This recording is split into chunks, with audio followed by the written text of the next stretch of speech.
Good afternoon, vinyl community. I did this once and the recording wasn't going, so I'm just checking. And YouTubers everywhere. I got myself in a little mood to preach today, and so I'm going to have a little rant, a little discussion here. I hope you all will join in. I've been thinking about this video for a long time and was just in the mood today after my last video to do it. So I hear lots of people say they don't like Dixieland traditional jazz, they don't like blues, it's too boring, or they don't like Hawaiian music, the dollar bins are full of it, and so forth. So I'm going to have a little rant, a little discussion today, why that is and what you need to do about it. So start with Dixieland. I tend to think traditional jazz, which in my mind, not a technical definition, would be the kind of music and the style, the way they played it when it was created, let's say in the 1920s, maybe the early 1930s. So what do I think of as Dixieland? Well, I don't know exactly when that word came about, but in the music record business, really in the 1950s, Dixieland music had a resurgence of popularity along with rinky-tink ragtime, and these were kind of stereotypical rehashing by good musicians, but who hadn't really paid their dues in the specific genres and so forth, and so often the music was kind of slick. Who was the biggest promoter, of Dixieland music? Walt Disney. Walt Disney loved Dixieland music, traditional jazz. All of his parks are always full of music. They always have some traditional jazz along with ragtime and other things in them. I went to Disneyland the first time in 1961. One of the bands for many years, they might still be there, at Disneyland was the Firehouse Five, played Dixieland music. Later they become the Firehouse Five plus two. They made lots of records. You can find them in the dollar bin. The guys did a good job, nothing with it. Another band similar, the Dukes of Dixieland, started about that same time. Dukes of Dixieland's kind of like the Platters. They were just a name that somebody owned, and they're still performing, playing community concerts all over today.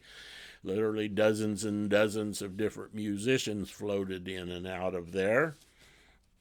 So they're still going good today. And so what's going on with the blues? Well, the blues were originated and based, I'm just going to say, on about a dozen old folk melodies.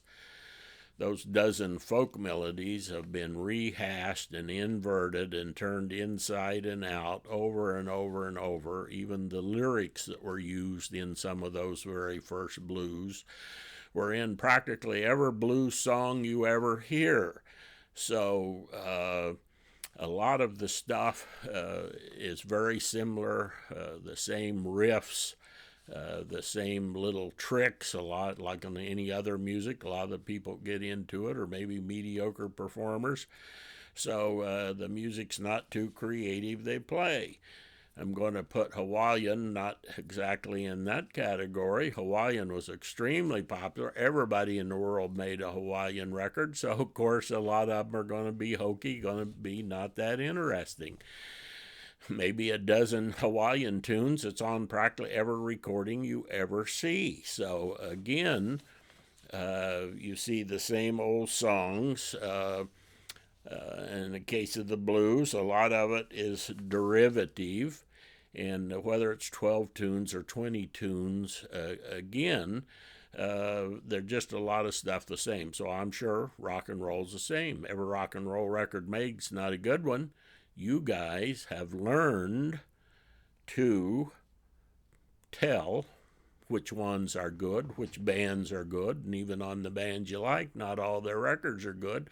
So you listen to the good stuff and you ignore the other stuff. Well, that's what you have to do with Dixieland, with blues, with Hawaiian. So I got two words written down here. First off, you have to discriminate.